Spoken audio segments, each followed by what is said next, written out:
अगर सब एक साथ हैं, एका में तो बल है ना, अगर सब एक साथ है तो इसमें कोई खराबी है? सबके आराध्य, आपके हो मेरे हो, सब किसी के, सबके आराध्य कहते हैं भाई एक साथ रहो, खुशी खुशी रहो। के नाम पे एक तक कौन सी बात आ गई? जब हमारा देश गुलाम था जी, तो उस वक्त क्या जरूरत थी कि हम अंग्रेजों को यहाँ से भगाएं? तो उस वक्त एकता का तो नारा दिया गया, एकता में बल, बिल्कुल। वंदे मातरम सब एक का साथ नारा लड़े। दिया गया, इंकलाब जिंदाबाद का नारा दिया गया, और सब एक साथ आए, बिल्कुल आए, एकजुट हुए।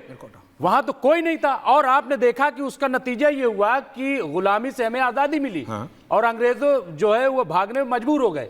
तो इसलिए देखिए कि कौन सी बात कहाँ कैसे कही जाती है, ये सलीका हो तो हर बात सुनी जाती है। तो बात ये है ना कि योगी जी जो कह रहे हैं, कैसे कह रहे हैं, कब कह रहे हैं, क्यों कह रहे हैं, ये सोचने की ज़रूरत है। और वो जब इक़्तिदार में बैठे हैं, वो किसी पार्टी के लीडर नहीं है, बल्कि वो उत्तर प्रदेश जो मुल्क का सबसे बड़ा सूबा है उसके वो मुखिया हैं। तो इसलिए उनको तो एकता की बात करनी चाहिए, लेकिन मजहबी एकता नहीं कि जैसे इन्होंने कहा कि साहब मुसलमान एक हो जाते हैं, उन्होंने नहीं, हमें अच्छी बात है, एक होने में क्या खराबी है? कुछ दिक्कत नहीं, आइए एक हो जाएं और देश को हम बहुत आगे ले जाएं, बहुत आगे। अभी हम चांद पर गए हैं, चांद पे जिंदगी तलाश करें। लेकिन अगर एकता इसलिए कराई जा रही है कि हम पाताल तक जाएंगे, हम हर चीज को खोद डालेंगे और हम मार काट की बात करेंगे, तो ये एकता ना तो इधर अच्छी है ना तो वो उधर अच्छी है। एकता हो देश के विकास के लिए, एकता हो बेरोजगारी को दूर करने के लिए, एकता हो मानवता के लिए, एकता हो अहिंसा परमो धर्म के लिए। अगर ये एकता होती है तो कोई बुराई नहीं। मैम मीनाक्षी जी, लेकिन योगी जी ने ऐसी कोई टिप्पणी नहीं करी कि एकता इस चीज के लिए या इस चीज के लिए नहीं है। उन्होंने सिर्फ यही कहा कि एकता रहे, कटेंगे तो बटेंगे, बटेंगे तो कटेंगे, यही तो कहा। ऐसा कोई चीज सामने, ऐसा कोई विषय सामने नहीं रखा कि इस विषय में बटेंगे तो कटेंगे। तो मुझे लगता है इसमें कोई खराब टिप्पणी उन्होंने नहीं दी है। उन्होंने सीधी बात कही है कि हिंदू केवल हिंदू रहे, कोई अन्य अलग अलग वर्ग में ना बटे, नाई, तेली, धोबी, इस अलग अलग वर्गों में ना बटे। वो जो जातीय जनगणना की जो बात हो रही है, that is what you are saying, ताकि एकता बनी रहे। प्लीज कंप्लीट कीजिए, मैं आ रहा हूं, वापस आ रहा हूं। अभी मैं राजनेताओं के पास गया नहीं हूं, मैं क्योंकि स्टूडियो में आप लोग, मैं आपके साथ, मैं अभी राजनेताओं के पास आ रहा हूं। भाटी जी को बहुत कुछ बोलना होगा, प्रेम शुक्ला जी को बोलना, मैं आ रहा हूं। आदिल हसन साहब, सरवर साहब, नहीं आप अपनी बात कंप्लीट करी थी, प्लीज बोलिए। जी जी जी, मैं यही कह रही हूँ कि नाई होना, तेली होना, धोबी होना, सुनार होना, लोहार होना, ये सब एक मनुष्य के व्यवसाय का भाग है, ना कि किसी की जाति है, ना कि किसी का वर्ग है। हम सब मानव है और हमारा धर्म है मानव धर्म। तो वही बात योगी जी ने अपने एंड से कही कि अगर हम अलग अलग वर्गों में बटे, अगर हम अलग अलग कास्ट में बटे तो हम कटेंगे ही कटेंगे, यही बात उन्होंने कही है। तो इसमें कोई ये बड़ी बात नहीं है कि किसी अन्य विषय में उन्होंने कहा है। तो मुझे ऐसे लगता है, मैं टिप्पणी नहीं कर रहा हूं, लेकिन मैं जानना चाहता हूं, नहीं जरा खुल के बात हो जाए। टिप्पणी मुसलमानों पे है ही नहीं, टिप्पणी उन राजनेताओं पे है। आप जानबूझ के ले, हाँ बोलिए बोलिए। सरवर साहब आ रहा हूं। मैडम ने बहुत अच्छी बात, प्रेम शुक्ला जी आ रहा हूं, जस्ट 30 सेकंड और बताइए कि जो ये वर्ण व्यवस्था थी सनातन धर्म में, वो क्यों थी? ब्रह्म क्षत्रिय वैश्य, एक एक करके रिलैक्स, शांति से। मैं कोई आपको हमला मैं समझने की चीज, क्योंकि ऐश्वर्या जी जो है बहुत अच्छी बात कर रहे हैं, समझा जाए। मैं आराम से पूछ रहा हूँ, सबको बोल रहा हूँ जनाब, बोलिए ना। मैं ये कह रहा हूँ कि जो वर्ण व्यवस्था थी और वर्ण व्यवस्था सनातन धर्म में, क्या वो अब बाकी रहेगी नहीं रहेगी? कैसे उसको आप लोग क्या करने वाले हैं? आप लोग क्या, आप और हम अलग अलग हैं। हम लोग, आप और हम अलग अलग हैं। देखिए ये देखिए, मैं एक छोटी सी बात बताऊं, हम लोग, देखिए आप बताइए, जातियों की, देखिए जातियों की वजह से जो कृतियां हैं, जो दिक्कत सदियों से लोग झेल रहे हैं, क्या उसको आप नकार सकते हैं? हम नकार सकते हैं? नहीं, कोई नहीं नकार सकता। That's a reality. बाबा ने सिर्फ इतना कहा, प्रेम शुक्ला जी को भी रखी, और मैं आ रहा हूं आप लोगों के पास। सरवर जी, बाबा ने सिर्फ इतना कहा कि बटो मत, एक साथ रहो। वो तो है ही नहीं मुसलमान भाइयों बहनों पे, क्यों समाजवादी पार्टी जानबूझ के उसको? आप समझिए कांग्रेस क्या कर रही है, सरवर साहब समझिए आरजेडी क्या कर रहे हैं, लालू जी क्या कर रहे हैं।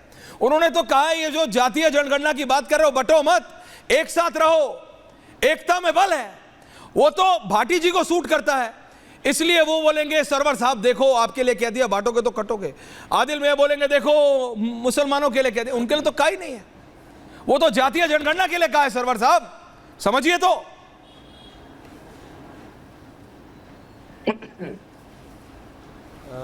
ईश्वरिया जी, किसी को भी संयुक्त रहने के लिए चाहे वो परिवार हो या देश हो, अगर एक साथ रखना है तो सबके अधिकार आपको देने पड़ेंगे। यदि आप भेदभाव करेंगे अपने बच्चों में भी तो वो अपने आप बढ़ जाएगा, आपके रोकने से रुकेगा नहीं। एक लिस्ट है हमारे पास और ये नवभारत टाइम्स 1990-94 में प्रकाशित मंडल आयोग की रिपोर्ट, मैं स्क्रीन पे हल्का सा दिखा रहा हूँ आपको। ये 1994 में प्रकाशित मंडल आयोग की रिपोर्ट के आधार पर एक लिस्ट है नवभारत टाइम्स का, और इसमें लिस्ट में ये बताया कि आबादी जिनकी 7.5% है उनके पास शिक्षा जो है 2% है, नौकरी 1% है, व्यापार 1% है और भूमि 0.5% है। जिनकी आबादी 15% है उनके पास शिक्षा 6% है, नौकरी 4% है, व्यापार 1% है, भूमि 0.5% है। जिनकी आबादी 52% है उनके पास शिक्षा 12% है, नौकरी 7% है, व्यापार 8% है और भूमि 4% है। और जिनकी आबादी 3.5% है उनके वो राजनीति में 41% है, शिक्षा में 50% है, नौकरी में 62% है, व्यापार में 10% है और भूमि 5% उनके पास है। जिनकी आबादी 5.5% है उनकी राजनीति में 15% भागीदारी, शिक्षा में 16%, नौकरी में 12%, व्यापार में 27% और भूमि 80% उनके पास है। योगी आदित्यनाथ जी जिस जाति के हैं। हाँ। अब सवाल ये पैदा होता है कि जल जंगल जमीन व्यापार राजनीति नौकरी अगर सब में सबको अधिकार नहीं देंगे, उनकी भागीदारी नहीं होगी। हाँ। तो एकता किस बात पर होगी, जरा ये बताइए ना। एक छोटी सी बात पहले मैं आपको रोकते हुए कह दूं, फिर प्रेम शुक्ला जी जवाब देंगे आपको। छूट गए गौतम कुछ बोलना चाह रहे हैं, मैं आ रहा हूं। प्रेम शुक्ला जी आ रहा हूं। देखिए, चाहे बाबा हो, चाहे महंत हो, चाहे मौलाना हो, वहां पे जातियों की कम से कम मत बात किया कीजिए। आप भी जानते हैं रिलीजियस लोगों के जातियों पे आपको जाना इट सूट्स।